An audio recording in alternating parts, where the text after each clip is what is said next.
Bueno, uy, qué fuerte que está. Buenas tardes a todos, bienvenidos. Estamos dando comienzo al tercer módulo, que es trauma de miembro inferior. A los que están al fondo les pedimos que vengan y se hagan amigos así. Hoy la idea es presentar muchos casos. Por supuesto están las charlas en la lista que ustedes tienen. La primera disertante es la doctora Carolina Halliburton, trabaja en el Hospital Italiano de acá de Buenos Aires. Y ella nos va a hablar de fracturas de cadera. De verdad les digo que vengan adelante. Son tímidos, no sé. Vengan, porque queremos discutir, queremos que sea algo dinámico y que hablen y que opinen de cada caso.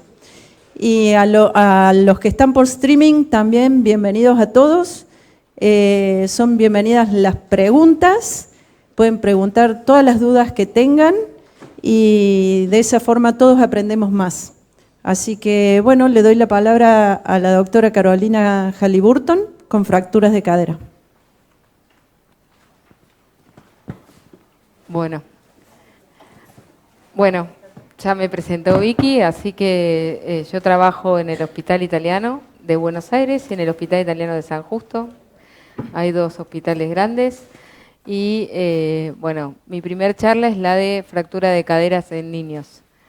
Lo primero que siempre vamos a decir cuando hablamos en pediatría es que, ustedes ya lo saben y se lo va a repetir todo el mundo que da charlas, es que nunca tenemos que comparar las fracturas de niños con las fracturas de adultos.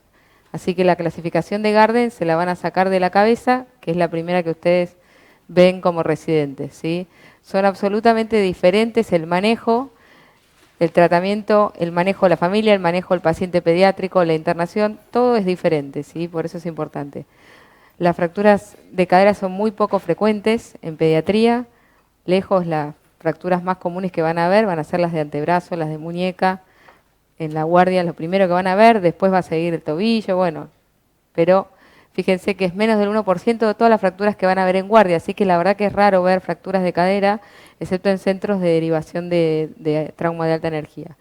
La mayoría, como ven acá, son por alta energía, es decir, la mayoría van a venir de algún accidente, es decir, van a venir en el contexto de un politrauma. Entonces ustedes como traumatólogos lo primero que van a hacer es la evaluación completa del politrauma con todo el ATLS y con el pediatra al lado, ¿sí? No es que lo llamen a ustedes a la guardia y le digan tengo una fractura de cadera y se olviden de todo el resto. Primero que van a ir a pensar es cuál es el mecanismo y si tiene un mecanismo de alta energía van a ir a evaluar completamente al paciente, desnudo, de la cabeza a los pies y no ir directo a ver la placa de la fractura de cadera o de lo que les digan que tenga el pediatra. Ustedes arrancan de cero. Piensen en trauma abdominal y piensen que los chicos necesitan una energía mucho mayor para producir una fractura. Por lo tanto, si tiene una fractura de cadera, vayan a buscar en abdomen seguro que puede haber algo más, ¿sí? Bueno, los patrones de fractura son diferentes, ahora los vamos a ver. Y, digamos, comparado con otras fracturas en los niños, como puede ser la muñeca, por ejemplo, la reducción cerrada no tiene tanto éxito como muñeca, que hacemos siempre un yeso, o en una tibia, que después voy a dar esa charla, que generalmente el tratamiento es con yeso. Acá, otro foco. Ahora vamos a ver, ¿sí? Y después están los riesgos que va a tener esta fractura y cómo uno va a hablar con la familia, porque esta fractura va a tener riesgos tanto a nivel fisario, todas las secuelas de lo que es el cierre de la fisis proximal del fémur, como el riesgo y el gran cuco de la fractura de cadera, que es la necrosis avascular. Entonces, ¿qué tenemos en la cadera pediátrica? Bueno, como ven, lo primero, ya sabemos que son raras, pero una vez que la tenemos, lo primero, y en rojo acá bien fuerte, hay dos frases. Una es pensar en la irrigación y otra es que es una urgencia. Es de las pocas fracturas que son urgencias, obviamente junto con la fractura, luxofracturas de columna con daño neurológico y con las expuestas, la fractura de cadera es una urgencia, no la pueden dejar para hacer dentro de 3 días, ¿sí? ¿Por qué? Porque ustedes saben que cuanto mayor tiempo esté, si bien hoy en día está discutido si ya el daño está hecho según la clasificación, ahora van a ver que sí, pero además el tiempo es vital. Si ustedes la reducen antes de las 6 horas y descomprimen el hematoma, va a tener mejor evolución. En cuanto a la anatomía, fíjense la fisis proximal y cómo tenemos la inserción, digamos, capsular, entonces la zona fisaria está esta zona de la epífisis y la fisis más protegida que en el cuello, ¿sí? Obviamente la clínica ya ustedes la saben de memoria, es un paciente que va a venir absoluta con impotencia funcional, va a estar traído por ambulancia o por los padres, pero sin caminar, y generalmente va a estar con el miembro en flexión, en rotación, una postura antálgica, bueno, todo eso es algo que ya conocen, ¿sí? Tiene un pico de incidencia entre los 11 y los 12 años, aunque si es por trauma, obviamente que puede ser a diferentes edades, y siempre en lo que es trauma en pediatría, el sexo masculino supera al sexo femenino. Esto más que nada relacionado a lo que es la mayor incidencia de que los chicos hacen más deportes de alto impacto, ¿sí? Ahora, si usted viene por la guardia, una fractura medial de cadera o basicervical y no tiene un mecanismo de alta energía, obviamente tienen dos cosas que ya tienen que pensar: en la fractura patológica o en un caso de maltrato, ¿sí? Entonces eso inmediatamente ustedes cuando lo llaman a ver una fractura de cadera ya dicen, bueno, esto no es común, busco el mecanismo de trauma, si es un accidente, todo lo de politrauma, lo primero que van a decir al pediatra, no, pará, lo evaluaste completo, hiciste todo lo que hay que hacerle, después vemos la fractura. Y si no es de alta energía, ya ustedes entonces, ¿qué hacen? Dicen, bueno, no me cierra, ¿será patológica? ¿Tiene otras fracturas? Y pueden empezar con todo el protocolo de maltrato, que ustedes ya junto con el pediatra de guardia, más lo que tengan en cada hospital, si hay asistente social, van a empezar a ver si tiene otras fracturas en otro lado, quemaduras, bueno, todo lo que ustedes ya también saben, ¿sí? Por ejemplo, esta paciente, fíjense, de 1 año y 1 mes, que se presentó a nuestra guardia con esta fractura basicervical, obviamente desplazada, y digamos, lo primero que uno dice es qué mecanismo de trauma al año y un mes. Entonces, no tenía accidente digamos, vehicular, con lo cual se empezó con todo el protocolo de sospecha y, bueno, se llegó al diagnóstico y se internó a la paciente, obviamente, y se hizo todo el tratamiento, ¿sí? Bueno, en cuanto a la irrigación, fíjense, la arteria circunfleja medial con sus ramas, antero superior, posterior inferior, y qué pasa cuando hay una fractura de este nivel, se interrumpe la circulación. Entonces ahí viene todo este otro tema importante que es el tema de el drenaje del hematoma, cuán rápido hay que hacerlo para intentar disminuir la presión que eso genera en la zona y mejorar la circulación, ¿sí? Hoy por hoy, si bien no hay un concepto absoluto, en casi todos los centros se hace el drenaje del hematoma, o sea, junto con el tratamiento de la fractura. Si se puede, se hace todo el tratamiento junto, pero si uno no tuviera la posibilidad, por lo menos el drenaje del hematoma, ¿sí? Piensen siempre en eso. Entonces, ¿cuál clasificación vamos a usar? La clasificación de Delvet, que la describió en 1927. Ninguna clasificación de Garden ni ninguna otra cosa, obviamente esta es nuestra clasificación y sí está validada inter y intraobservador, bueno, hay un montón de estudios y además es una clasificación que nos permite dar un pronóstico en cuanto a el riesgo de necrosis avascular. Si vamos del 1 al 4, digamos, ahora van a ver cómo podemos saber qué riesgo va a tener, ¿sí? Entonces, ahí vamos a empezar. Las tipo 1, Delvet 1, son las transepifisarias, ¿sí? Fíjense cómo es una epífisis en un niño pequeño, en un neonato. Recuerden que todavía en esta época la fisis del trocánter con la del cuello, ven cómo está unificada. Un poco más grande ya van a ver el núcleo de osificación del trocánter y la epífisis proximal, ¿sí? Pero las tipo 1 son raras, 8%, ¿sí? Y generalmente, esto es lo que tienen que recordar, ¿sí? Que van a tener casi un 100% de necrosis avascular en niños mayores. Esto es en la mayoría de la literatura que lean van a ver que en neonatos serían, en niños muy pequeños, podría llegar a tener mejor pronóstico el tema de la necrosis. Pero tómenlo como que sepan que una Delvet 1, uno va a tener que hablar con la familia, esa fisis además se va a cerrar y podemos tener las secuelas clásicas como la coxa brevis, la coxa vara y todas las secuelas de la necrosis con las cuales uno va a tener que hablar con la familia, ¿sí?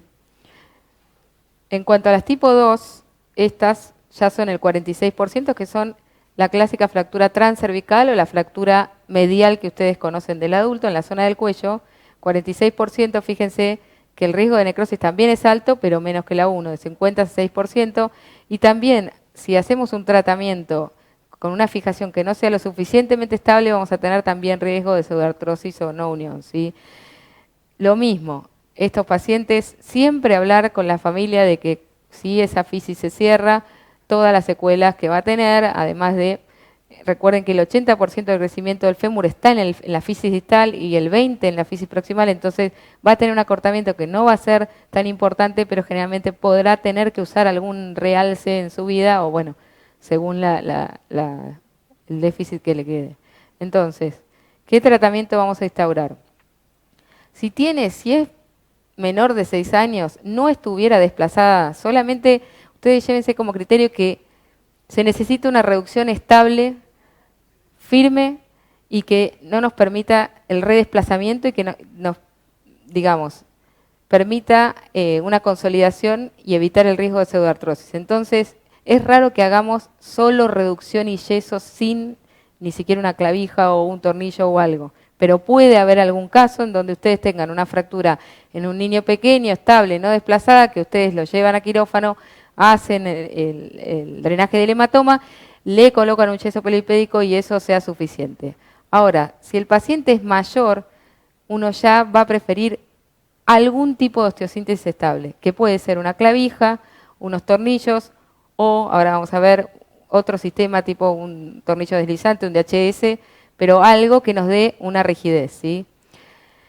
En cuanto a la fisis, ¿se puede pasar la fisis o no se puede pasar la fisis? Otro tema controversial, pero lo importante es que tengan en cuenta, lo principal es la estabilidad de la fractura. La fisis pasa a segundo plano. Si pueden no pasar la fisis en un niño pequeño, estamos hablando menor de 10 años, por ejemplo, y con la osteosíntesis que ustedes tienen, sienten que esa fractura está completamente estable, tienen aval para no pasar la fisis, pero si hay que pasar la fisis, ese va a ser el objetivo principal, la estabilidad de la fractura. Pero fíjense que obviamente ya en chicos mayores, los tornillos ya se recomienda que tomen en la cabeza, que sean transfisarios, ¿sí? Porque es un paciente grande en donde ya el crecimiento que le va a aportar la fisis proximal no es tan importante. Vuelvo a lo mismo, descompresión capsular. Generalmente nosotros la hacemos por el mismo abordaje en el cual no hace falta todo un abordaje abierto siempre de la cadera. Si uno logró una reducción en mesa de tracción, la reducción es adecuada y uno puso los tornillos de manera, digamos, percutánea, por el mismo abordaje del tornillo se puede llegar a la cápsula y descomprimir. Pero también hay quienes lo hacen directamente abierto, ¿sí? En cuanto a las Delvet 3, es la clásica fractura basicervical o cérvico-trocantérica que ustedes también conocen de adultos, es un poco menos frecuente, pero más o menos parecido a la 2. Y esta fractura, fíjense que ya obviamente baja el riesgo de necrosis vascular. ¿Y por qué? Porque estamos más lejos de la zona donde entra la rama de la circunfleja a la cabeza, ¿sí? Y también baja el riesgo de no unión. Son generalmente un poco más estables, pero no quiere decir que no la tengamos. Siempre lo mismo, siempre coxa vara, coxa brevis, acortamiento, todo eso se va a hablar con la familia y necrosis avascular, ¿sí? Entonces, en estas, más o menos el criterio va a ser el mismo. Si el paciente es muy pequeño y la fractura fuera estable, ustedes podrían tratarla con un yeso solo, pero la tendencia es a por lo menos poner unas clavijas si tiene 2, 3 años, 1 año. Y si es mayor, uno podría plantearse entre solo tornillos o ya, como es una fractura, digamos, basicervical, utilizar algún tipo de o placa de HS o cualquier tipo de, digamos ya, placa y tornillo un poquito más estable, ¿sí? Y otra vez lo mismo, la descompresión capsular que también se indica. Y las Delvet 4 ya son fracturas intertrocantéricas, la clásica fractura lateral de cadera que ustedes conocen del adulto, un poco menos frecuente, 12%, o sea, lo que más se van a encontrar de las fracturas de cadera pediátricas son la 2 y la 3. Acuérdense, la 1 es rarísima y pésimo pronóstico, y esta también es bastante rara, pero bueno, uno puede tener alguna de estas fracturas, y obviamente ya el riesgo de necrosis baja muchísimo. Acuérdense que era 100% en la 1 y acá bajamos a 10. Y bueno, el tratamiento en este caso, lo mismo es, ustedes van a iniciar siempre igual con el protocolo de si es de alta energía o de baja energía. Si es de alta energía lo estudian, todo lo mismo, descartan lo que tengan que descartar, y ahí fíjense que generalmente ya uno no la vamos a tratar nunca con tornillos o con clavijas solas, ¿sí? Necesitamos una reducción estable para lograr, por un lado, otra de las discusiones es a qué pacientes le pongo yeso después de la cirugía aunque quede estable, ¿sí?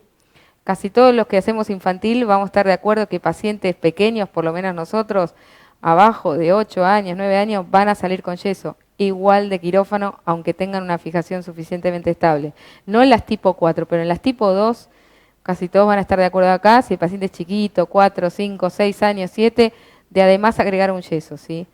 Una vez pasado el mes y que uno ya tiene cierta, digamos, seguridad de que ya hay callo, ahí uno puede retirarlo. Obviamente estamos hablando si uno tiene una osteosíntesis. Si no tenés osteosíntesis, si tenés clavija, vas a hacer tratamiento con yeso hasta el final porque no tiene la suficiente estabilidad. Estas, las tipo 4, son las únicas que uno puede salir de quirófano más tranquilo sin yeso, porque uno tiene una fijación, digamos, estable en una zona más estable. Y bueno, siempre va a tener que ver si tiene 6 años, no es lo mismo que si tiene 12 o 15. Y otra cosa fundamental en pediatría es el peso del paciente. No es lo mismo manejar un paciente de 6 años, 5 años, de 18 kilos, 20, que un chico de 15 con una fractura de cadera. Obviamente piensen que necesitan algo más estable, ¿sí? Y un chico de 15 años no le van a poder poner un yeso peripédico. No existe ningún chico que lo tolere, excepto que fuera ya un paciente neuroortopédico, que ya es otro grupo de pacientes, ¿sí? Con lo cual, si uno tiene que hacer como un pantallazo rápido, recuerden que si ustedes no dan compresión y no tienen una fijación estable, van a evolucionar a una pseudoartrosis y a cualquier deformidad en valgo, varo, lo que sea, ¿sí? Recuerden hablar con los padres de la necrosis, porque es una situación catastrófica. Obviamente los papás tienen que saber que tienen alto riesgo de necrosis, que el seguimiento tiene que ser largo. Nosotros lo seguimos mínimamente 2 años, pero más, obviamente. Que no se tiene que perder el paciente porque tienen que evaluar la discrepancia, más allá del primer tiempo, la necrosis y si la tiene sus secuelas. Si no hace la necrosis, igual tienen que evaluar el cierre fisario, las secuelas que va a tener, ¿sí? Recuerden que si se cierra la fisis proximal y no se cierra la del trocánter, va a tener en proporción como si fuera un trocánter alto, que en realidad no es que el trocánter está alto, sino que continúa creciendo normalmente. Y hoy en día, en pacientes menores de 9 años, 9, 10 años, se puede hacer una epifisiodesis para frenar el crecimiento del trocánter y evitar que después el paciente evolucione con un tren de Lemburg. Entonces, ustedes lo van a seguir bastante tiempo, ¿sí? Fíjense, acá tienen otro caso de una coxavara y este trocánter que antes no se hacía mucho y ahora ya la tendencia que si tenemos un paciente con una fractura de cadera se cierra la fisis proximal y no tiene necrosis, bueno, ya vamos hablando del acortamiento, pero vamos pensando en este trocánter y a veces, según la diferencia que tenga de longitud, podemos pensar en una epifisiodesis del miembro largo, digamos, del contralateral para equiparar la longitud. Igual eso es, bueno, otro tema. Y, bueno, el otro recordatorio en rojo, acuérdense que es una urgencia. No pueden decir, no, queda en la guardia, queda por ahí contracción y llamo a alguien que quizás en 3 días lo puede hacer. Si ustedes no lo pueden hacer en su hospital, lo derivan, ¿sí? Lo derivan a alguien que lo pueda hacer ese día si es posible o como mucho al día siguiente. ¿Por qué? Porque le cambian el pronóstico de la necrosis. Y que elijan la osteosíntesis estable adecuada a la edad y adecuada al patrón fracturario del paciente. No es lo mismo la 1 que la 4, como ya se dieron cuenta. No es lo mismo una 4 de 3 años que una 4 de 15 años. Y, bueno, obviamente, ¿por qué está puesto esto?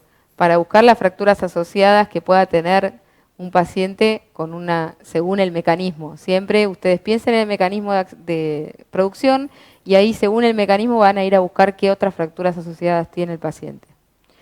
Y por último, otra vez para recordar qué clasificación vamos a usar, Delvet, qué tratamiento va a ser quirúrgico, generalmente urgente. Es muy raro que uno coloque un yeso en la guardia, como mínimo vas a ir a colocar un yeso polipédico bajo anestesia general y para descomprimir el hematoma. Estos 3 tipos con absoluta urgencia y un tipo 4 que podría uno estirarlo un poco más, pero la idea es operarlo lo más rápido posible. y siempre recordar riesgos, todos los riesgos relacionados al arresto oficiario y los riesgos relacionados a la necrosis vascular, las secuelas más que los riesgos, y saber que cada grado de la clasificación de Delvet ya nos permite estimar y hablar con los papás sobre el probable riesgo de necrosis avascular. Bueno, acá estamos.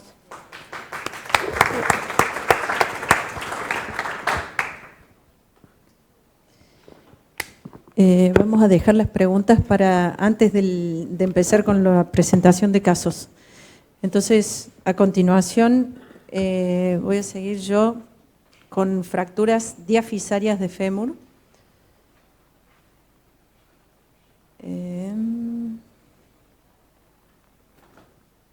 Estoy.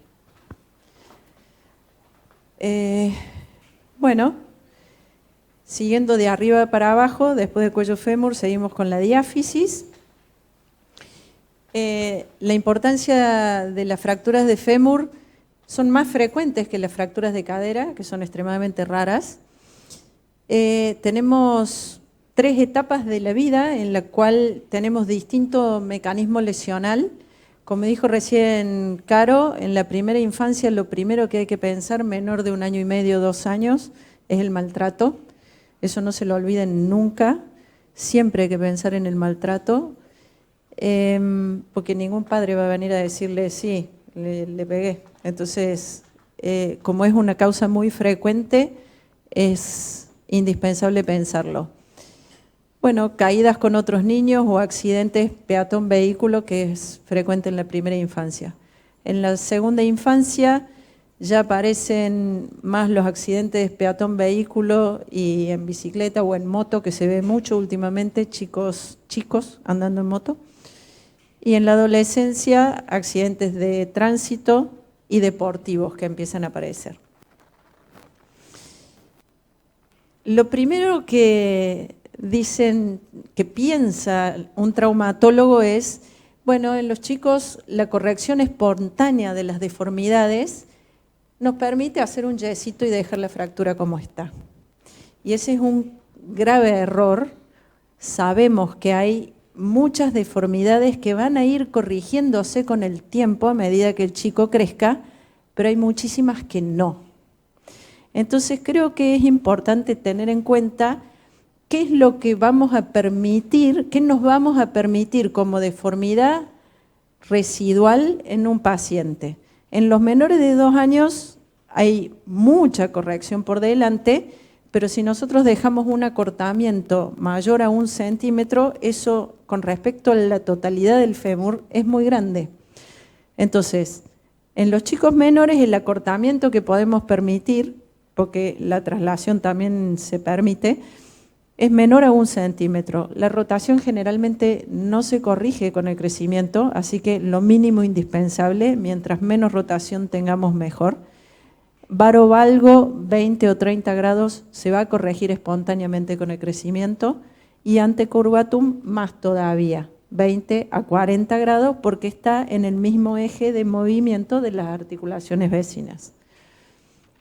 En los chicos más grandes, de 2 a 10 años, fíjense que el acortamiento es un poquitín mayor, de 1,5 a 2, y eso es porque para la longitud total del fémur, proporcionalmente es menor el acortamiento que se le permite. La rotación también, 0 a 5 grados, muy poco. Varovalgo menor que en los más pequeños, 15 a 20 grados, y ante y recurvatum, 15 a 20 grados también. Esta es una diapo para mostrarles cómo la remodelación, nosotros sabemos que si dejamos una pequeña desviación en varo, la transposición o cuando está cabalgado el hueso, eso con los años va a ir corrigiendo, ¿sí? Pero hay ciertas angulaciones y ciertos acortamientos, como el caso de esta paciente, 4,2 centímetros de acortamiento y un varo de 38 grados, en una paciente de 4 años no lo podemos permitir. Entonces, es importante no relajarse con correcciones espontáneas de deformidades. Al revés que en los adultos, ustedes saben que una fractura de fémur en un adulto siempre es quirúrgica, siempre, sí. En los chicos, la decisión del tratamiento depende de varias cosas. Una de las que más usamos es la edad del paciente, y dependiendo de la edad tenemos ciertas reglas. Pero también importa la localización de la fractura, el patrón de fractura, el tipo de paciente, si tiene alguna patología que le da fragilidad ósea o demás, y si tiene lesiones asociadas o es un politrauma.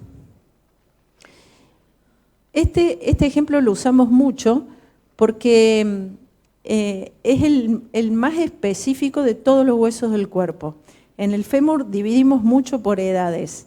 Por supuesto que es muy general y siempre vamos a tener variaciones de este esquema, ¿no es cierto?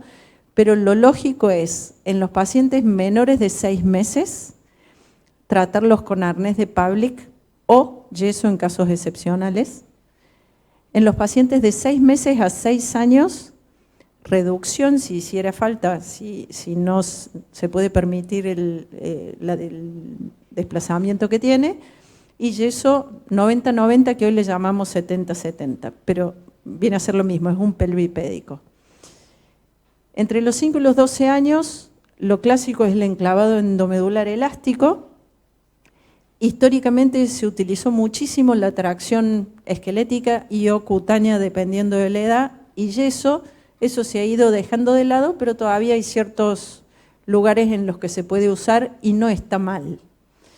De los 10 años a la adolescencia, el clavo endomedular de ingreso lateral, que ya les voy a explicar, y en los adolescentes, como en el adulto, el clavo endomedular acerrojado, pero siempre ingresando por trocánter mayor, que también vamos a mostrar algunos casos. Este es un ejemplo de un bebé, vamos a ir por edades, del recién nacido a los 6 meses, arnés de Pavlik. Es el ideal, ¿por qué? Porque ustedes saben que el arnés de Pavlik, al mantener flexión y abducción, reduce la fractura, solamente por tenerlo puesto. ¿Qué es lo que pasa? Que duele. Y lo otro que pasa es que en ciertos casos, ya sea de maltrato o de una familia no muy confiable, se lo sacan al arnés. En cambio, si nosotros hacemos un yeso, sabemos que no se lo van a sacar. Entonces, es para casos contados y hay que elegir bien a la familia del paciente que le vamos a poner un arnés. Esta bebé tenía una fractura obstétrica que se le hicieron al hacer la maniobra de Ortolani porque tenía una osteogénesis imperfecta, que no había sido diagnosticada. Entonces fue tratada con arnés y anduvo súper bien. Este es otro caso de un bebé menor de 4 meses, pero con sospecha de maltrato. A todos los maltratos o sospecha de, le hacemos yeso pelvipédico, porque obviamente no es una familia confiable para mantener un arnés. Así que sugerimos siempre un yeso pelvipédico. Y eso es como quedó la fractura, como consolidó. Pasamos a la edad un poco más grande, los pacientes de entre 6 meses y 6 años, el ideal es hacer reducción si hiciera falta, y si no, yeso pelvipédico directamente. Acá hay una cosa súper importante para destacar, bueno, ese es el caso ese, tratado con yeso y la evolución, y es hablar un poquito del pelvipédico. Históricamente se hacía con yeso 90-90 significa 90 grados de flexión de cadera y 90 grados de flexión de rodilla. La gran ventaja es que eso evitaba el desplazamiento intrayeso porque nos permitía controlar las rotaciones y el acortamiento. Es la posición ideal para mantener la reducción, mantiene la longitud y facilita mover el chico y sentarlo en la sillita del auto y demás. ¿Qué es el problema? Bueno, la confección de yeso es súper importante y vamos a ir a eso. Estos yesos tienen que tener algo de flexión de cadera, así estirado no sirve, y lo que nosotros hacemos en el último tiempo es poner arriba del yeso bien confeccionado una venda de yeso plástico que es la que evita que se ablande y que la fractura se desplace dentro del yeso. En el año 2006, Mubarak, con este grupo de gente que son todos súper conocidos, publicaron un trabajo en el cual presentaron 9 pacientes que habían sido tratados con yeso pelvipédico 90-90, que habían tenido síndrome compartimental y Volkmann. Estos 9 pacientes, cuando ellos los estudiaron, llegaron a la conclusión que lo más importante era la confección del yeso. Y eso me gustaría aclarárselos, porque en muchos hospitales, cuando llega el paciente en la guardia, le dicen al residente, hacele un pelvipédico, y ahí vienen los problemas. Entonces, en esos 9 pacientes del trabajo de Mubarak, ellos vieron que todos habían tenido, en la confección de yeso, se había hecho primero la bota corta, la parte de la pelvis, y después, traccionando hacia arriba desde la bota corta, habían completado la otra parte, que era para obtener la reducción de la fractura. ¿Qué es lo que pasa? Esa tracción generaba una compresión a nivel del compartimiento posterior de la pierna y eso generaba el Volkmann. Entonces, en ese artículo, que la verdad que sería muy bueno que lo busquen, es un clásico de trauma pediátrico, ellos describen bien cómo debe hacerse el yeso. Y la verdad que está perfecto. Este dibujo es de ese artículo. Primero la tracción, cómo hacer la confección de la parte pelvic-calzón. Una vez hecho eso, creo que esta es la B, no, esta es la C. Una vez hecho la confección y dándole compresión para mantener la buena reducción del fémur, recién ahí se completa el yeso con la parte de la pierna y con el palo, o si le ponen una venda de yeso plástico no hace falta colocar el palo entre las dos piernas. O sea que si vamos a tratar a un bebé de esta edad, fundamental saber cómo debe confeccionarse un yeso pelvipédico.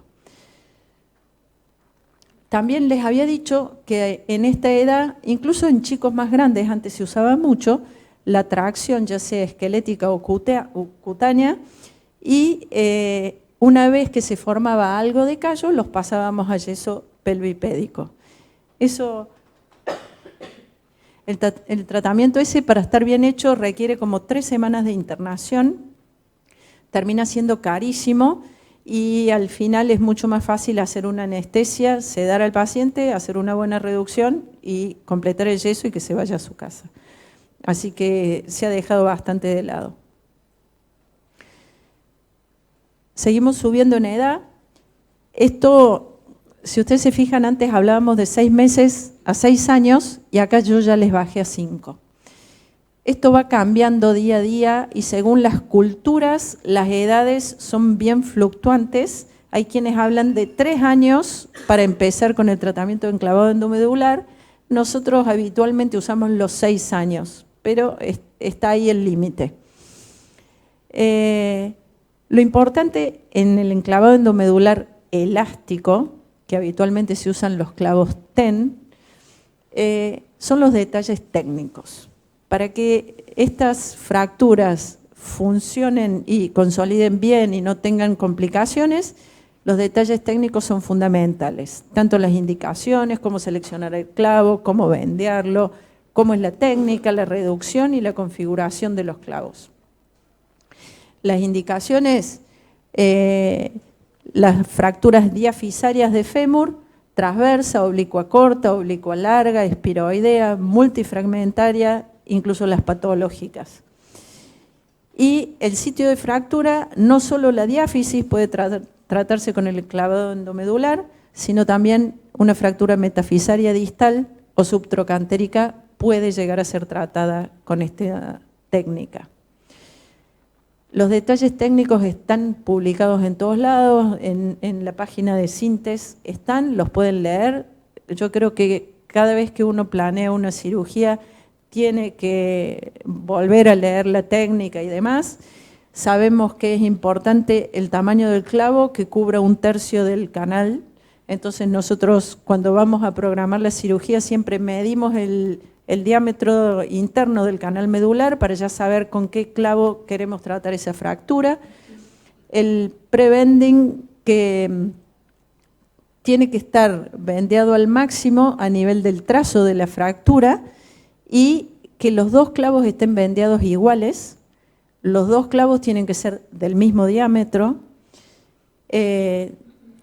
Tenemos que conocer los puntos de ingreso del fémur, ingresar los dos clavos hasta el trazo de la fractura y una vez que los dos están en el trazo, ahí hacer la maniobra de reducción y completar la reducción con los clavos. La configuración es fundamental. Si los clavos se enroscan entre sí y se cruzan en el trazo de fractura, esa fractura va a ser inestable. Y el ideal es que los dos clavos estén abiertos al máximo en la zona de la fractura, que tengan 3 puntos de apoyo y que sean del mismo diámetro. Bueno, la mayoría de las fracturas que son estables son fácilmente tratables con esta técnica de enclavado endomedular y hay otras fracturas que también pueden ser tratadas igual. Se fijan, una paciente de 6 años con una fractura diafisaria alta o casi subtrocantérica y tratada con los clavos, los dos de ingreso en la rodilla y se abren sobre todo a nivel del trazo de fractura. Fíjense que acá están pegaditos. En el perfil no está divina la reducción, pero la verdad que es estable. ¿Qué pasó? Hace muchos años se empezó a ver que esta técnica de enclavado endomedular se expandió ya a fines de los 90. Y en el 2005 empezaron a salir publicaciones de complicaciones del tratamiento de fracturas de fémur con clavos TEN.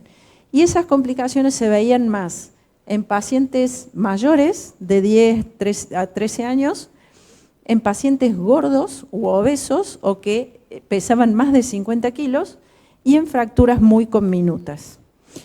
Nosotros en los adolescentes, históricamente, hemos usado los clavos endomedulares bloqueados clásicos ingresando por la punta del trocánter mayor. ¿Por qué? Porque sabemos que en los chicos la técnica de enclavado endomedular clásica por la fosita piriforme, que es donde debe entrar el clavo, tiene más índice de necrosis avascular de cabeza de fémur. No es que el índice sea del 100%, podemos tener casos que no se haya necrosado la cabeza de fémur, pero el día que ustedes tengan un paciente propio que se le necrosa la cabeza de fémur, es un drama sin vuelta atrás. Entonces la idea es que si sabemos que hay más chance de necrosis, la evitemos. Entonces, en los adolescentes nosotros usábamos esta técnica y ya en el 2005-2006 hubo varios médicos en Estados Unidos, uno de los primeros fue Jonathan Phillips y después Eric Gordon, diseñaron un clavo de ingreso lateral para evitar la fosita piriforme y evitar la necrosis de cabeza de fémur. Hoy, incluso acá en Argentina, tenemos acceso al clavo de ingreso lateral. El que nosotros tenemos acá se llama Pedinail, es de Orthopediatrics, y es bastante fácil de usar. Y lo usamos en pacientes menores, ya no tan de 13, 14 años, sino que este clavo se puede usar en chicos de 9, 10 años sin problema, porque ese clavo no va a producir necrosis y es mucho más efectivo. Una de las cosas que nos pasaba técnicamente con los clavos endomedulares que usábamos en los adolescentes es que al entrar desde el trocánter mayor y no en la fosita, nos tocaba en el trocánter menor. Entonces eso nos podía generar una falsa vía o una fractura, culpa nuestra, iatrogénica, digamos. Este es el clavo de ingreso lateral, que es técnicamente cómo se coloca. Este es un ejemplo de una fractura con un tercer fragmento muy grande, tratada con ese clavo de ingreso lateral, que fíjense lo interesante que tiene, es que se puede bloquear al cuello femoral. Este es otro caso, un paciente más grande, pero también se usó el mismo clavo de ingreso lateral. El ideal son estas fracturas que son estables, tienen un trazo bastante corto y transverso. Y bueno, ¿qué es lo que pasa? Hay algunas fracturas que son muy conminutas o que son muy metafisarias proximales o distales, en las cuales el clavo no nos sirve. Entonces tenemos dos alternativas, o la placa submuscular, que anda muy bien si técnicamente está bien hecha la reducción y la osteosíntesis, y se puede usar en fracturas diafisarias inestables, con terceros fragmentos grandes y que no pueden ser enhebradas con un clavo, o fracturas metafisarias o muy conminutas. Obviamente no es la primera elección, pero en este tipo de fracturas, fíjense, esta que tiene una gran conminución, obviamente no va a poder ser tratada con un clavo, y las opciones son dos, o la placa o un tutor externo. No se me ocurre otra cosa. Pero bueno, la solución es excepcional, pero la tenemos que tener en cuenta. Y el fijador externo es más excepcional todavía, porque históricamente se veía mucho mayor índice de pseudoartrosis en las fracturas de fémur tratadas directamente con fijador externo. Entonces, son excepciones solo fracturas expuestas o en pacientes politraumatizados con mucha conminución, son las que tratamos con tutor externo. Creo que nunca está mal repetir el tema del maltrato, porque incluso a nosotros nos ha pasado de comernos algún paciente, así que a pesar de que Carolina lo dijo recién, lo vuelvo a repetir. En los menores de 18 meses, 2/3 de las fracturas de fémur, ya sea cuello de fémur, diáfisis o fémur distal, corresponden a maltrato.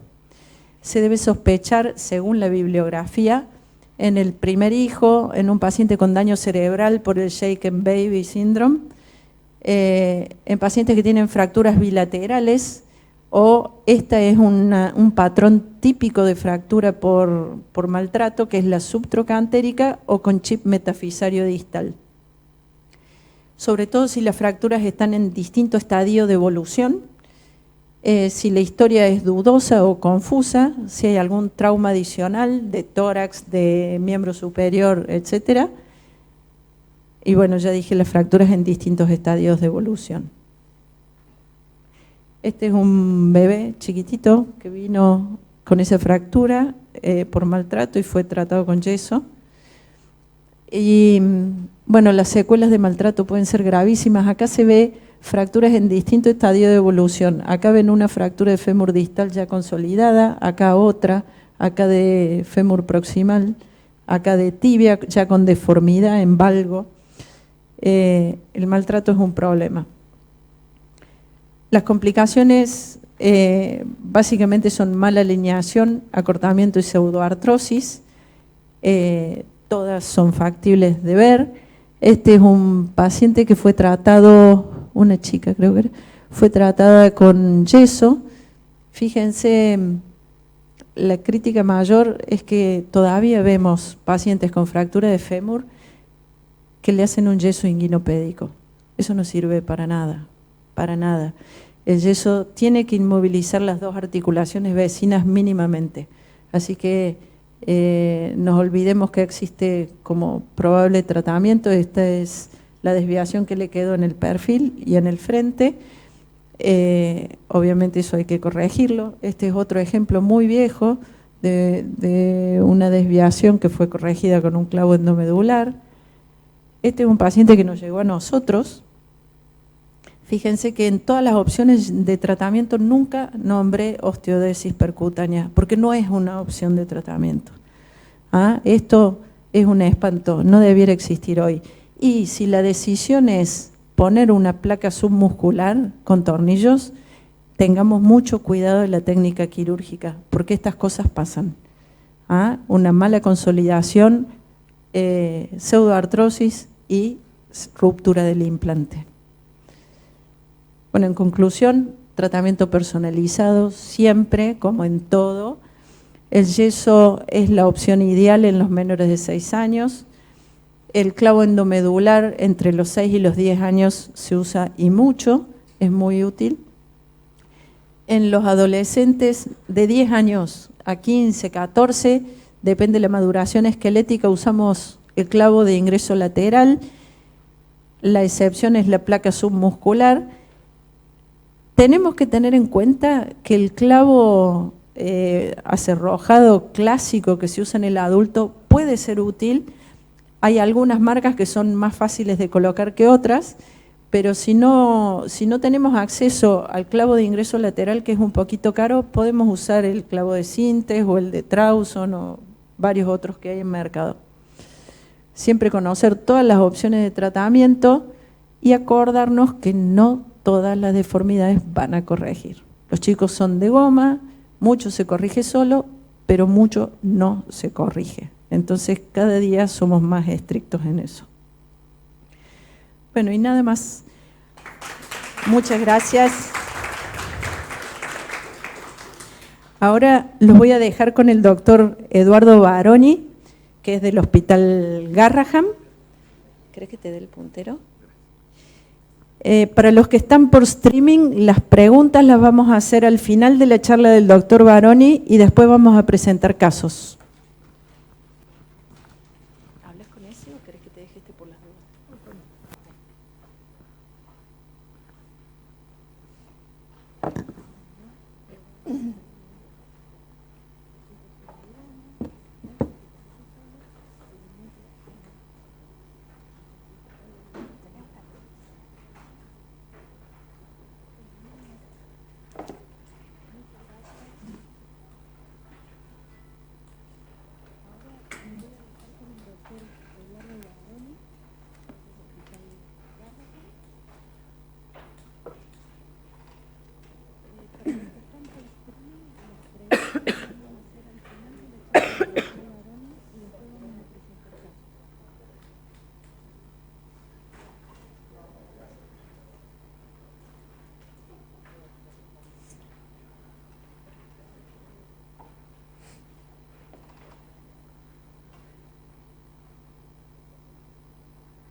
Bueno, buenas tardes, gracias por la invitación, Victoria.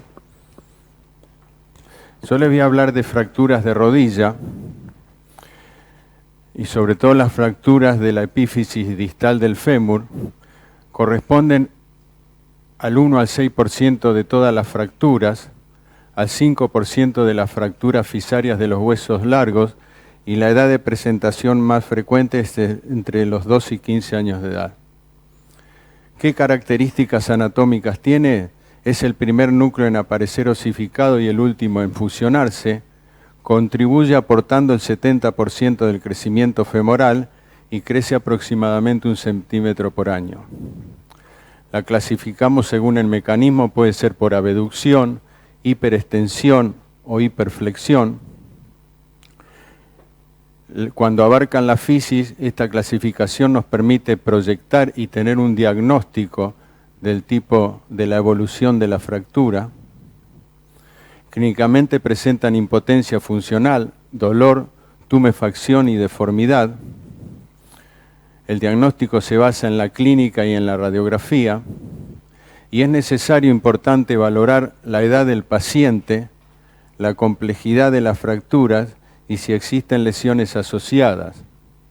Tener en cuenta el mecanismo probable del traumatismo, las lesiones fisarias y sobre todo las probabilidades de secuela a largo plazo. El tratamiento dependerá del tipo de lesión. Tener en cuenta que el 33% presentan secuelas. Las complicaciones, tener en cuenta la lesión, como les decía, del cartílago de crecimiento. Y la remodelación no favorece a las fracturas intraarticulares. Tener este concepto importante. Esta es un tipo 1, realmente son de buen pronóstico. Puede aparecer en el recién nacido, en el niño apaleado. Muchas veces se hace el diagnóstico en forma retrospectiva. Fíjense cómo a los 7 días se observa un callo de fractura. Tienen buen pronóstico, como le decíamos, vemos la evolución a las 2 semanas, a los 3 meses y ya la evolución al año prácticamente curada la fractura. Las tipo 2, estas se producen por fuerzas de cizallamiento en flexión. Vemos cómo el trazo abarca toda la zona metafisaria y pueden tener desviaciones en varo o en valgo.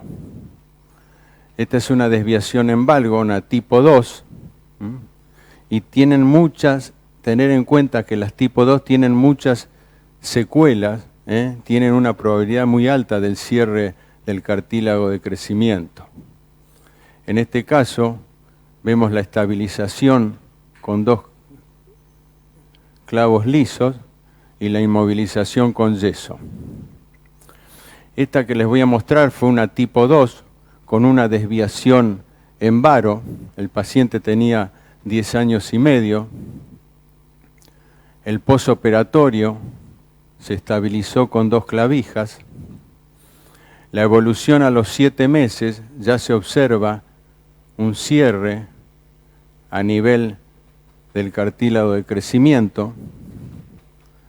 Al año y medio vemos una barra que ocupa la parte lateral de la epífisis. Ya al año y medio tenía una discrepancia de 1,5 centímetros con una desviación en valgo. Se decidió en ese momento hacer un desarresto fisario con una colocación de una placa en 8. A los 10 meses vemos prácticamente un resultado nulo. Entonces se decidió realizar una osteotomía de corrección, una osteotomía varizante por el valgo importante que tenía, y en ese caso se planteó hacer tratar la discrepancia y no se la evaluó, o sea, no se la trató. El chico tenía todavía mucho crecimiento por delante. Vemos a los 14 años el mismo paciente con una discrepancia de 4 centímetros prácticamente y medio.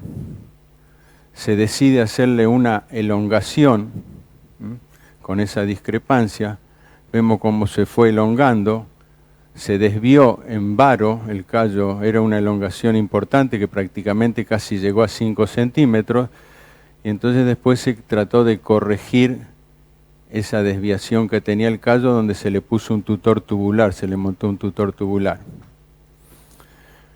Se le retira el tutor y se fractura en la zona del callo, una de las complicaciones frecuentes.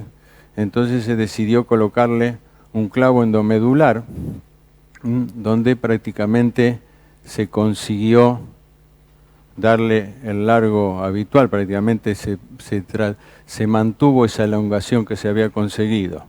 El posoperatorio al mes, la evolución a los 8 meses y la evolución a los 12 meses.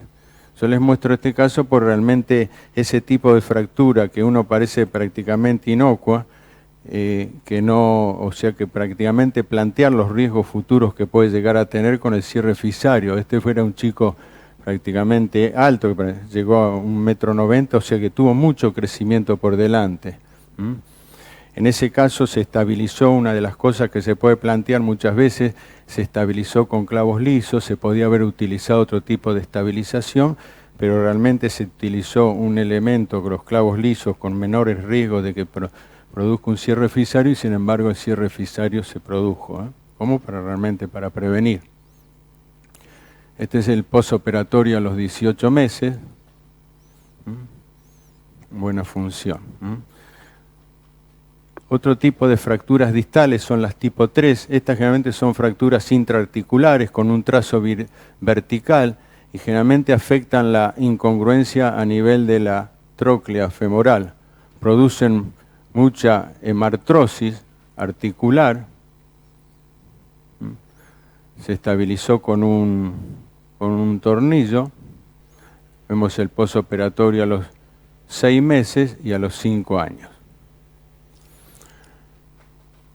Otra fractura tipo 3, esta llevaba 12 días de evolución, presentaba una fractura a nivel del cóndilo interno, fue necesario realizarle un abordaje interno, se estabilizó con un tornillo. Vemos la evolución a los 3 meses y a los 6 meses ya se observa un cierre fisario. Al año y 8 meses presentaba una discrepancia de prácticamente 2 centímetros. Se realizó la epifisiodesis lateral y se llegó a tener una discrepancia a los 12 años de 5 milímetros. Otra fractura que hay que tener en cuenta es la fractura de Hoffa. Generalmente esto se hace en diagnósticos tardíos de este tipo de fracturas. Hay que tener en cuenta el mecanismo. Generalmente se producen con rodilla en máxima flexión. El chico mantiene la movilidad porque prácticamente abarca la parte posterior del cóndilo femoral externo. La resonancia vemos cómo confirma la fractura. Es la parte, en este caso, como yo les decía, muchas veces se puede llegar a hacer el diagnóstico tardío. Vemos cómo el fragmento prácticamente está redondeado, como que llevaba un tiempo. La configuración 3D.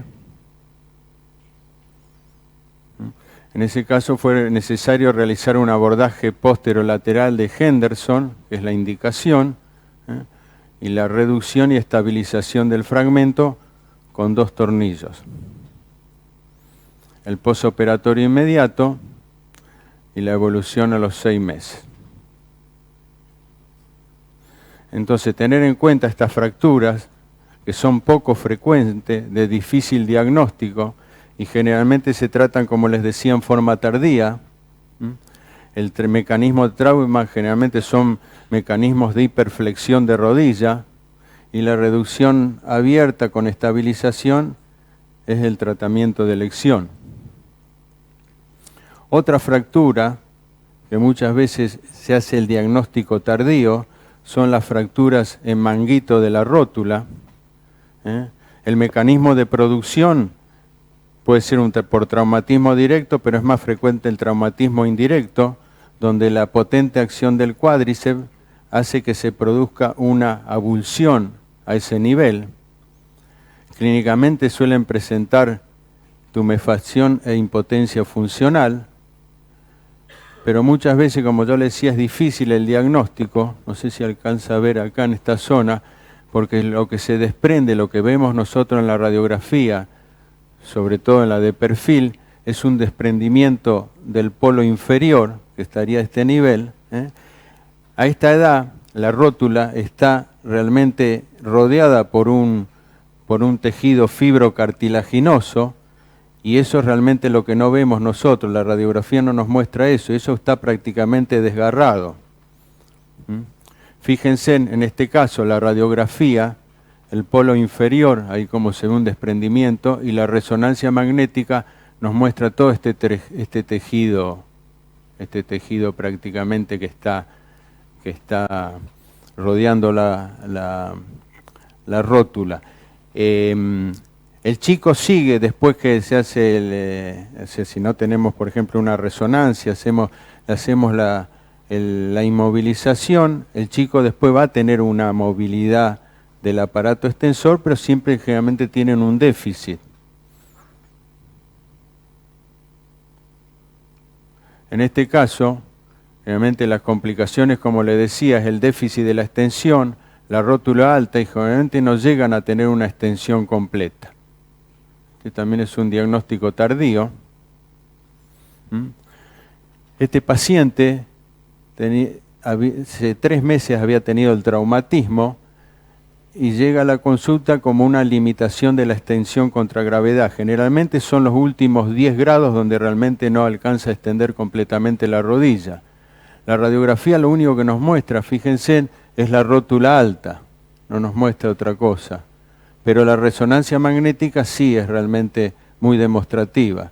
Esto es lo que yo les decía, que todo este manguito fibrocartilaginoso es lo que no vemos y realmente tiene que ir en esta zona. Si nosotros vemos en este paciente el hiato que mostraba, tenía 3 meses de evolución, generalmente corresponde a esta zona que aparece acá, que está prácticamente desgarrado.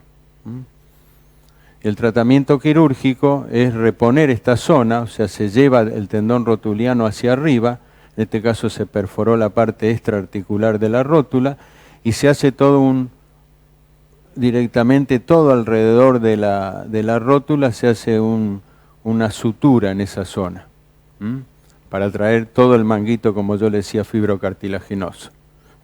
Son fracturas que, como les decía muchas veces, los diagnósticos se hacen tardíos, ¿no? Salvo que uno ve una resonancia, y bueno, con la resonancia sí es mucho más demostrativo. Con respecto a las fracturas de la espina tibial, es una lesión relativamente frecuente en niños. Realmente se produce, cuando son los niños más pequeños, son fracturas por abulsión, donde esta zona de esponjosa que existe a este nivel es más débil, entonces directamente se desprende la espina tibial. El mecanismo de producción, generalmente el más frecuente, es un valgo forzado con rotación externa de la pierna, produciendo, como les decía, una lesión por abulsión. La clasificación que más se usa es la de Meyer, que la divide en 3 tipos, de acuerdo al desplazamiento. Tener en cuenta que la tipo 1 y 2, esta zona, la bisagra posterior, se encuentra sana. La tipo 3 hay un desprendimiento completo, y después hay una forma conminuta de Sarisi que es directamente multifragmentaria. El diagnóstico se basa generalmente, una de las características de las fracturas de la espina tibial es que producen mucha tumefacción, y sobre todo el diagnóstico es más evidente en la radiografía de perfil. Vemos como la radiografía en el frente prácticamente no se observa, y en el perfil vemos la elevación de la espina. La resonancia magnética nos sirve muchas veces también para descartar lesiones asociadas. Y con respecto al tratamiento en los niños más pequeños, en el caso puede ser una reducción cerrada o abierta, más calza de yeso durante 6 semanas, las tipo 1 y 2, y las tipo 3 generalmente es tratamiento quirúrgico con reducción abierta, ya sea a través de una artrotomía anterointerna o por artroscopía, más inmovilización con calza de yeso. Con respecto a las técnicas, hay varias técnicas, desde la sutura a ese nivel, se hace a través de un trenzado cuando son conminutas a nivel del ligamento, pueden ser por perforaciones, se estabiliza a través de un cerclaje, o a través de un tornillo, se coloca un tornillo con fijación. En este caso el tipo 3, vemos prácticamente el perfil es bien evidente con el desplazamiento y como les decía la gran hemartrosis. Muchas veces cuando tenemos una fractura de espina tibial es importante hacerle un drenaje de la hemartrosis porque muchas veces con el drenaje de la hemartrosis y en el caso de ser una tipo 1 o 2, el hecho de colocar una inmovilización en extensión, prácticamente se hace la reducción y se pasa de una tipo 2 a una tipo 1. En este caso vemos el intraoperatorio a través de un abordaje anterointerno y la fijación del fragmento. El posquirúrgico, vemos la evolución al año. Con respecto a la reducción artroscópica, tiene la ventaja con respecto que muchas veces, como les decía, el hecho de hacer el drenaje del hematoma muchas veces se reduce. Yo acá les muestro un ejemplo. Siempre tener en cuenta, esto también nos permite la artroscopía, muchas veces cuando tenemos una tipo 2, lo que hace que no se reduce después de haber drenado la hemartrosis, lo que hace que no se reduce, que es el ligamento intermeniscal anterior o la parte anterior del menisco interno, el cuerno anterior del menisco interno se interpone y eso hace que no se haga la reducción adecuada. En ese caso se hace la artroscopía. Fíjense, este era un tipo 2. Ahí vemos, se retira en el caso de tener interpuesto el ligamento intermeniscal anterior, se hace la extensión y prácticamente se reduce la fractura. Estas dan siempre las que tienen las tipo 2 que tienen, como les decía, la bisagra posterior sana. Esta me la evoluciona a los 30 días y a los 3 meses. El pronóstico generalmente es bueno, la mayoría recupera la movilidad completa y con respecto a las complicaciones, sobre todo tenemos la inestabilidad y sobre todo la limitación de los últimos 10 a 15 grados de extensión de rodilla. Gracias.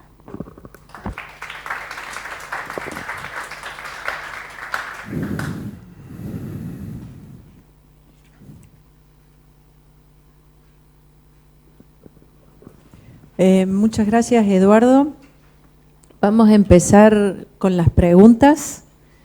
No sé si hay acá en el auditorio alguna pregunta. Yo voy a leer una que tengo acá por streaming, que es para Caro.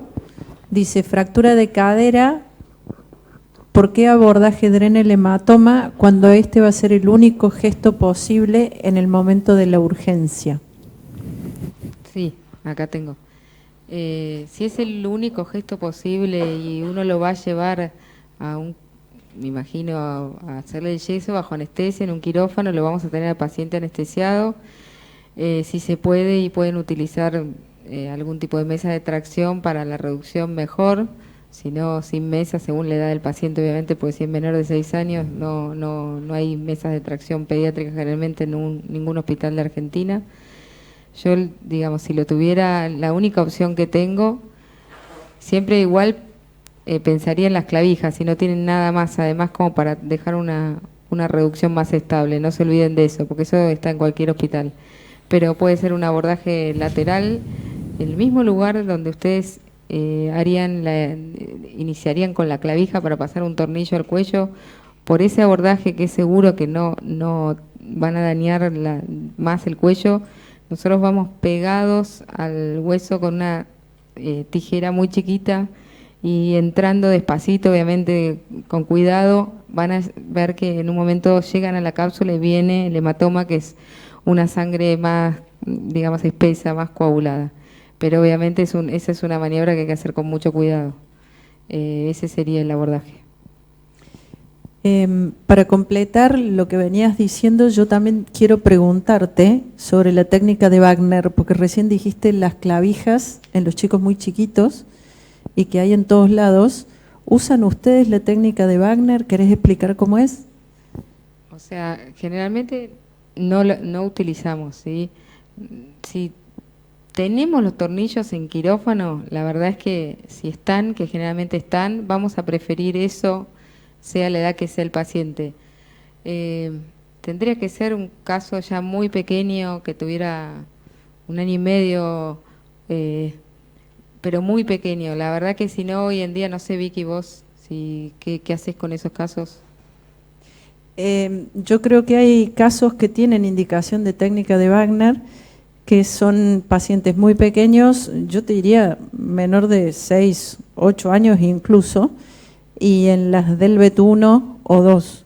No sé si, Eduardo, vos querés hablar algo de eso. Sí, yo creo que la técnica de Wagner para ese tipo de pacientes me parece que está indicada, porque yo creo que la zona de estabilidad que le da, o sea que realmente una clavija lisa te permite a vos perforar la metáfisis, me parece, perdón, la epífisis, llegar hasta la epífisis, creo que eso le da cierta estabilidad. Realmente, por eso yo creo que hasta esa edad, 5 o 6 años, yo creo que es un elemento. Perdón, voy a aclarar para los que no saben, la técnica de Wagner consiste en poner 3 clavijas desde la parte lateral del fémur a la cabeza del fémur, atravesando la fisis. Esas 3 clavijas se doblan siguiendo la diáfisis del fémur y se fijan a la diáfisis del fémur con 1 o 2 placas con tornillos. Entonces, de esa forma evitamos dañar la fisis de la cabeza de fémur, y por eso está indicada en chicos tan chiquitos. Y los que más experiencia tienen en eso es en el Garrahan, por eso le decía Eduardo. Sí, muchas veces lo que se le criticaba a la técnica de Wagner, que realmente no era una osteosíntesis realmente tan estable, pero para ese grupo de chicos, yo creo que por eso es importante realmente la posibilidad de colocar 2 placas, como le decía Victoria, y muchas veces se coloca una clavija que agarra los 2 fragmentos para evitar sobre todo las rotaciones. Pero muchas veces trabajar con una placa en un chico tan pequeño, creo que por la angulación eso muchas veces se te hace más dificultoso. Otra pregunta que tengo de streaming es, fractura de cóndilo femoral para vos, Eduardo. ¿Drena la hemartrosis en agudo si no la entran a operar en ese momento? No, realmente no. La hemartrosis generalmente uno la puede llegar a drenar si realmente hay mucha tensión a nivel de la parte de la rodilla, o sea, realmente que estén muy distendidos los fondos de saco. Pero si no, estamos de no tocarla.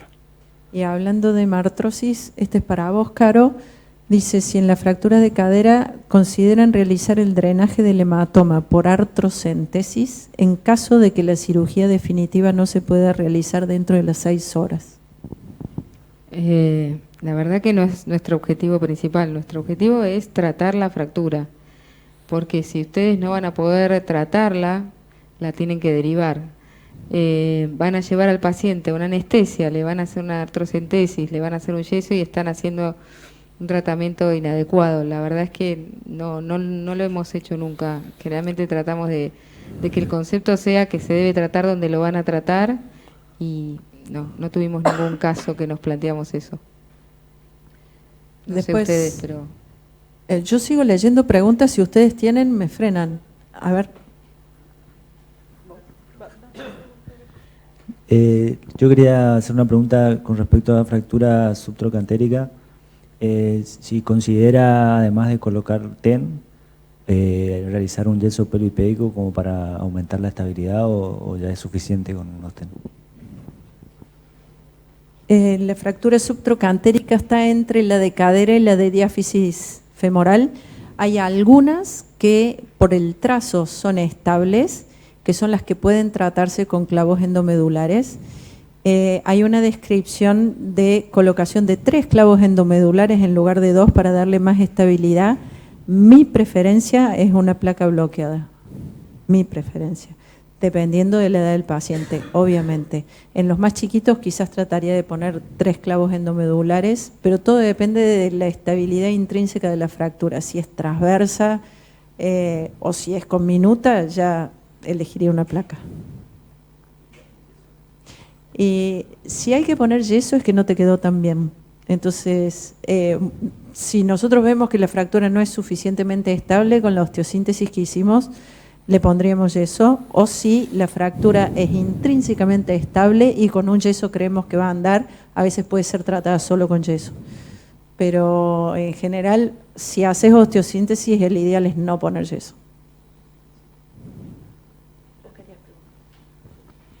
Sí, yo tenía la duda de si en el caso de derivar a los pacientes, porque no los vamos a poder tratar por la guardia, muchas veces ni siquiera tenés anestesia de guardia para los pediátricos, los derivamos con yeso, los derivás con tracción, los derivás en la tabla, estricado. ¿Cuál es la preferencia para hacer eso? El ideal es tratar de inmovilizar la fractura. Si es cuello de fémur es mucho más difícil. Si es diáfisis femoral, la tracción es complejo derivar un paciente con tracción, sobre todo con tracción esquelética, porque no van con la férula de Brown en la ambulancia. Entonces es complicada la tracción. Pero hacer un yeso para inmovilizar las 2 articulaciones vecinas tiene que ser un pelvipédico.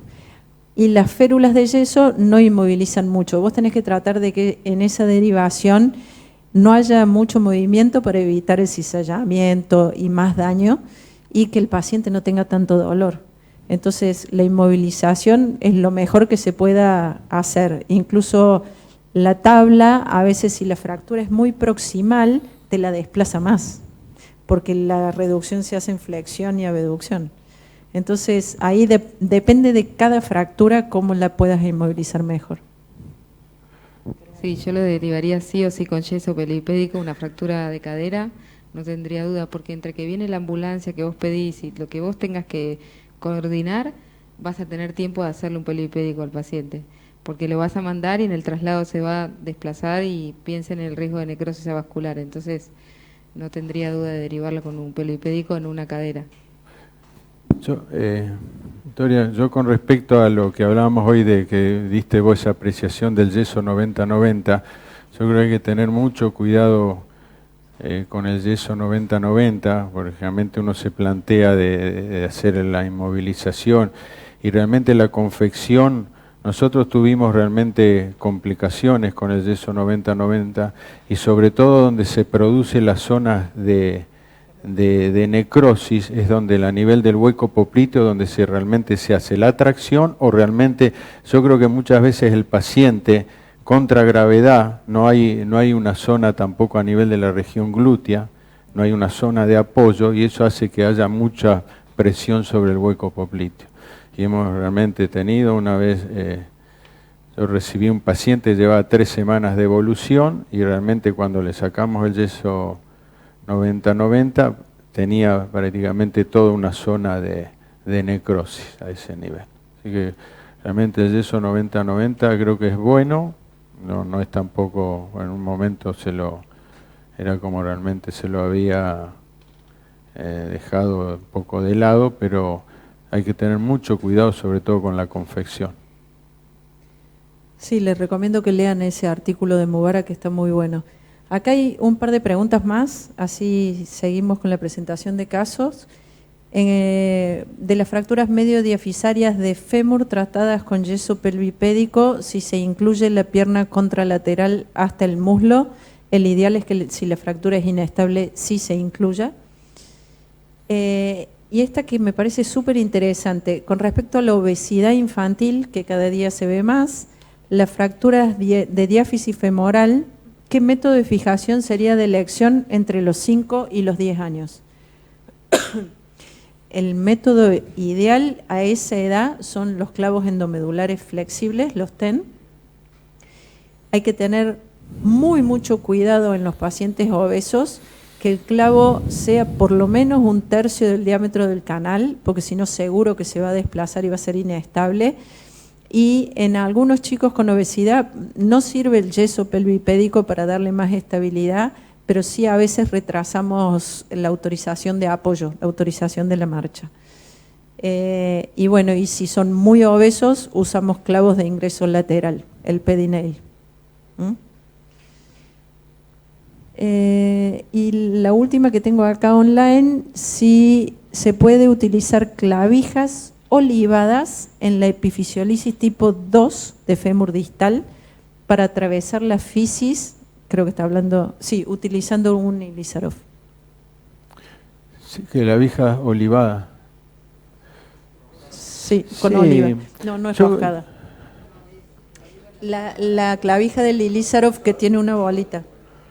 Sí, yo creo que por eso les decía que el método de estabilización en ese tipo de fracturas, realmente, si uno ve las complicaciones, no es realmente que uno, de acuerdo a la estabilización que usó, se desplazó, sino yo creo que uno realmente es la lesión que presenta el cartílago de crecimiento, o que ya está la lesión, o realmente por eso uno tiene que tratar de usar un método, sobre todo que perfora la zona del cartílago y que sea un elemento liso, ¿no?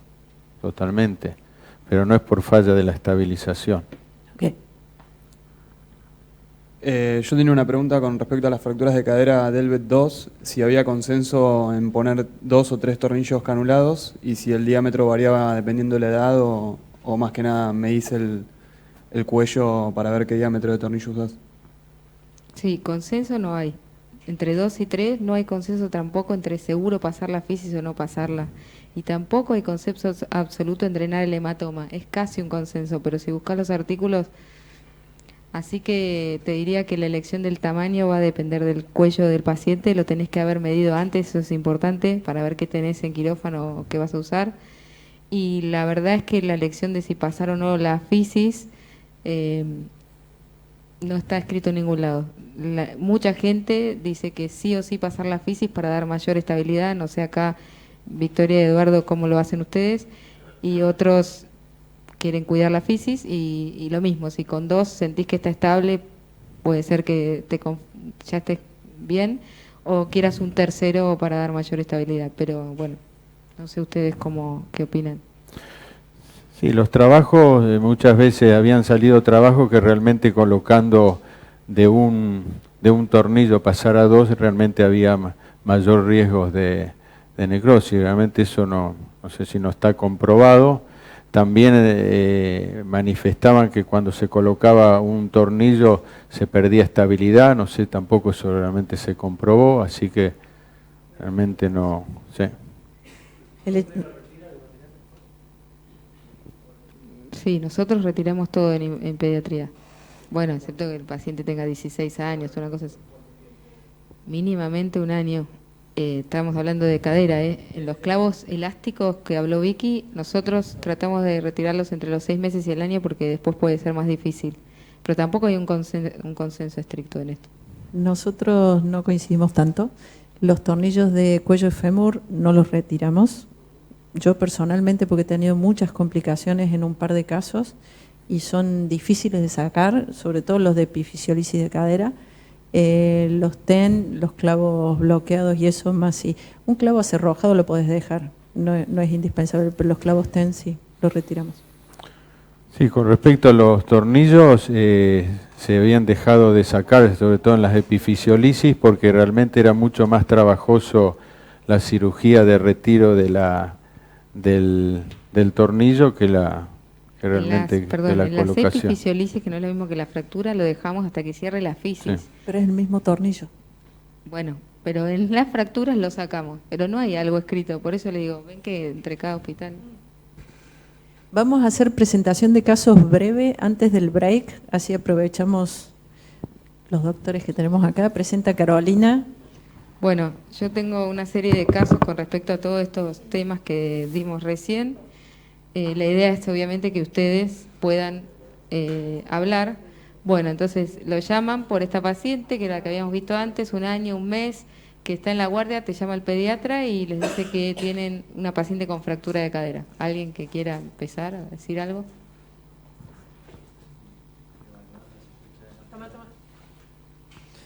Bueno, como había dicho, evaluar primero el tema del politrauma, Exacto. descartar que no haya nada abdominal y también maltrato. Abdominal, trauma, cefálico, lo que vos quieras. O sea, primero preguntás el mecanismo de producción, perfecto. Ahora, una vez que ya hiciste eso, te dicen que no, que es aislado, no tiene nada, otra cosa. Bueno, ¿qué tipo de fractura es? Parece una base cervical en el frente me parece una base cervical. Perfecto, la mayoría coincide, parece una Delvet, ¿cuánto? 3, perfecto. A veces es difícil cuando está desplazada exactamente de dónde está, pero bueno, coincido con vos. ¿Y qué harían entonces? Depende de dónde estás, digamos, lo más básico sería reducción clavija y yeso. Tiene un año y un mes, como decíamos, la verdad que está chiquita, entonces es el primer grupo que teníamos. Ya la paciente es estable, puede ir a quirófano, no tiene otra lesión, supongamos que hubiera sido un maltrato, bueno, ya también avanzaron con eso, pero la van a llevar a quirófano, entonces un año y un mes, ¿todos coinciden con ese tratamiento? Acá es muy difícil utilizar otra cosa. Generalmente, esto es lo que hicimos nosotros, la llevamos a quirófano y esto también está discutido, si cuántas maniobras uno puede hacer como para lograr la reducción sin abrirlo, pero bueno, todos acá coincidimos que con un año y un mes no es una fijación muy ortodoxa ni muy estable, pero a propósito la traje porque es lo que hicimos, y estos casos son reales del hospital italiano. Le hicimos un yeso. Nosotros somos bastante amantes del yeso, no tenemos problema en poner yeso en pediatría, no a veces, no porque esté escrito, como dijo Victoria, por ejemplo, que en los clavos vos le des más estabilidad, sino es para el manejo del paciente. La verdad que cuando vean chicos van a ver que un chico de un año se baja de la cama, camina, hace cualquier cosa, 2, 3 años, y es la única manera de tenerlos quietos. En este caso era obvio que iba con un yeso, pero muchas veces agregamos yesos en otras fracturas que otros hospitales no lo hacen, ¿sí? Bueno, obviamente ese fue el tratamiento, evolucionó favorablemente, fíjense a los 3 meses, se retiraron las clavijas y el yeso, está consolidada, miren la cabeza por ahora, a los 10 meses y a los 2 años de posoperatorio.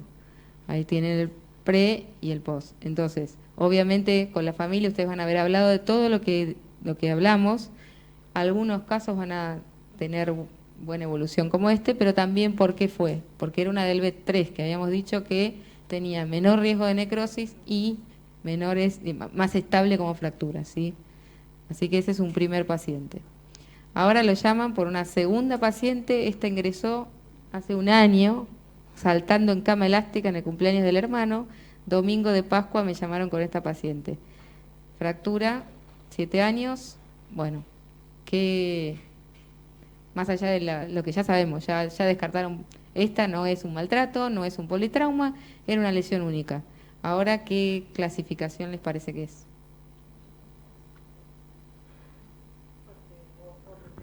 Sí, ¿qué es? ¿Delvet 2, Delvet 3, Delvet 4, Delvet 1? ¿Qué es esto?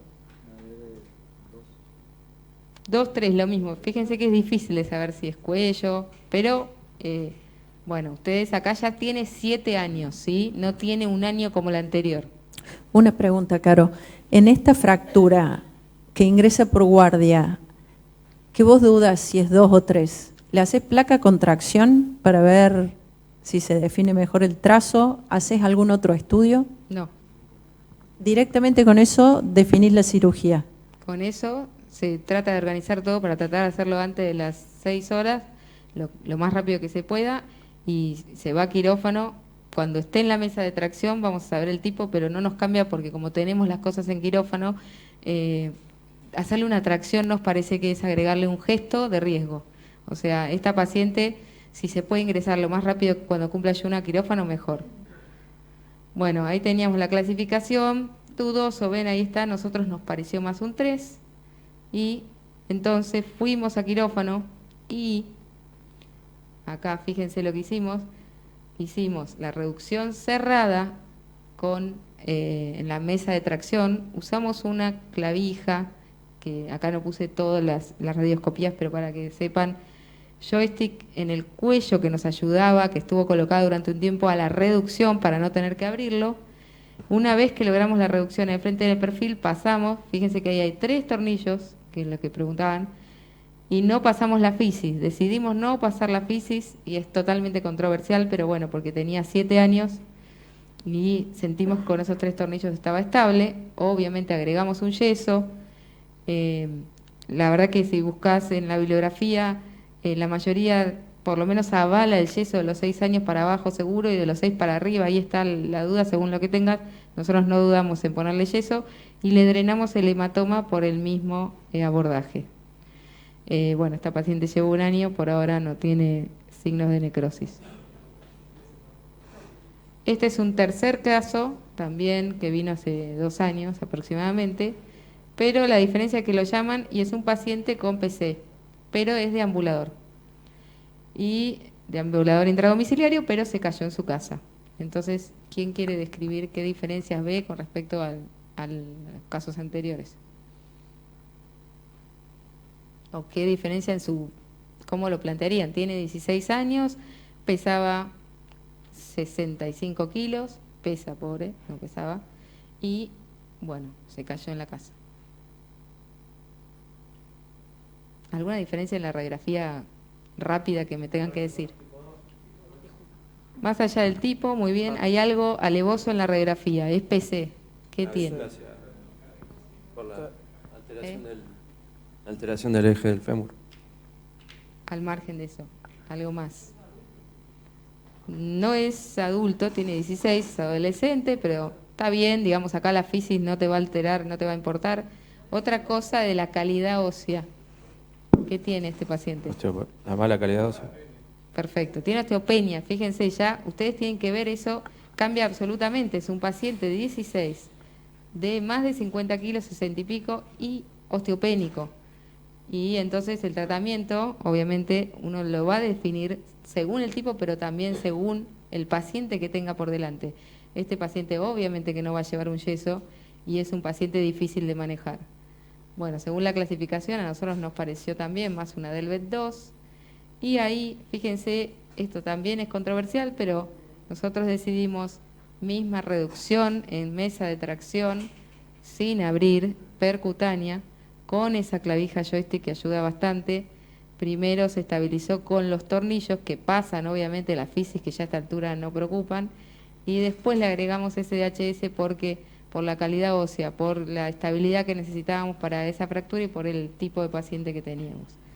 Entonces, este fue, por ejemplo, nuestro abordaje en estos pacientes. Entonces, son 3 fracturas de cadera, pero cada una ustedes la tienen que decidir por la edad del paciente que tienen, por el peso del paciente, por todas las variables que tengan, si deambula, si no deambula, si es osteopénico, si tiene un peso, y por el tipo de Delvet. Pero como dijeron acá Victoria y Eduardo, que cada paciente lo tienen que decidir, no está todo escrito en el libro. Tienen que ustedes ver qué tienen, con qué lo pueden tratar y qué es lo más adecuado. Siempre que la fijación sea estable y la reducción sea lo más anatómica posible. No toleren que le quede un poco en valgo, un poco en varo, un poco para allá, que el perfil esté, porque eso evoluciona mal. Entonces, si se puede hacer una reducción cerrada, va a ser cerrada, pero también hay quienes necesitan, o en algunas situaciones, una reducción abierta. La verdad que cuanto menos lo aborden, mejor, como todo, porque es más trauma. Si hay que hacer una reducción abierta, ¿qué vía de abordaje se utiliza generalmente? Bueno, digamos, lo mismo, depende de la edad del paciente, lo que vas a hacer. Nosotros no tenemos mucho, no les voy a mentir, porque cada uno tiene que hablar de su lugar, muchos casos abiertos, porque tenemos la ventaja de, además de estar nosotros el equipo de infantil, y le voy a decir, está el equipo de trauma de adultos que tiene, no sé cómo decirlo, una experiencia extrema en lo que es percutáneo no abierto, y muchas veces nos vienen a dar una mano y terminamos haciéndolo cerrado. Con lo cual, nuestros pacientes han sido cerrados. No sé, Vicky y Eduardo, si ustedes quieren hablar, ¿qué eligen para abrir los pacientes? No tenemos la casuística que en este tiene... caso, obviamente, el abordaje lateral, porque vas a poner clavo placa, que estoy plenamente de acuerdo, vos dijiste es controversial, yo hubiera hecho exactamente lo mismo que hiciste vos. El DHS solo no alcanza y los 2 tornillos que van a la cabeza te ayudan a evitar las rotaciones, o sea que creo que la resolución esa estuvo fantástica. Y el drenaje del hematoma lo hacemos, como dijo Caro, bordeando el cuello de fémur del lado anterior, la parte anterior, teniendo mucho cuidado, pero usamos el abordaje lateral. Y si vas a hacer una técnica de Wagner también, en general el abordaje es lateral. No sé ustedes. Sí, en este caso, si se obtuvo una buena reducción, por ahí se utilizan los métodos más tipo percutáneo, pero cuando no tenés no tenés una buena reducción, bueno, le haces un abordaje lateral con la colocación siempre de un clavo placa, ¿no? Sí, lo que recalco es el tema de la mesa de tracción, porque no sé si... Sí. Pero no es lo mismo. Cuando no pueden ponerlo en mesa de tracción, terminan siendo a veces fracturas abiertas, o sea, se termina con abordaje abierto porque no la podés reducir, porque tirá de acá, vení acá y se te va la reducción. Entonces, la verdad que lo malo es que de 6 años para abajo es difícil que el paciente con las mesas de tracción de adulto, aún lo más chico, no da. No sé si ustedes tienen mesa de tracción pediátrica. Bueno, qué suerte. Nosotros la hacemos chiquita, pero vimos que abajo de 1,30 m no entran. O sea, no se les cae la pierna. No tenemos el implemento que viene para adaptar. Entonces, me parece que no es un detalle menor decir que debería ser hecho en un lugar que tenga mesa de tracción, incluso si se pudiera pediátrica, pero... No, porque este paciente es PC. Repetí la pregunta para los que están por streaming. O repetilo. Dijo si al DHS le dimos carga inmediata. O sea, este paciente PC y osteopénico, deambulador intradomiciliario, no. ¿Sí? Si hubiera sido un paciente sano, probablemente tampoco inmediata, pero a las 3 semanas quizás podríamos haber empezado con algo. Pero en pediatría somos mucho más... Y como opción usar un clavo cérvico diafisario para así darle carga inmediata, para que toda la fuerza pase por el clavo. Podrías usarlo, pero no hay mucha gente que lo haga. Estamos un poco tarde comiéndonos el break. Lo Bueno. vamos a hacer más cortito, pero podemos dejar los casos para seguir al final. ¿Les parece? Bueno, ¿Ah? sí. Entonces los invito al break. Breve, va a ser 15 o 20 minutos, a ver si seguimos en un ratito.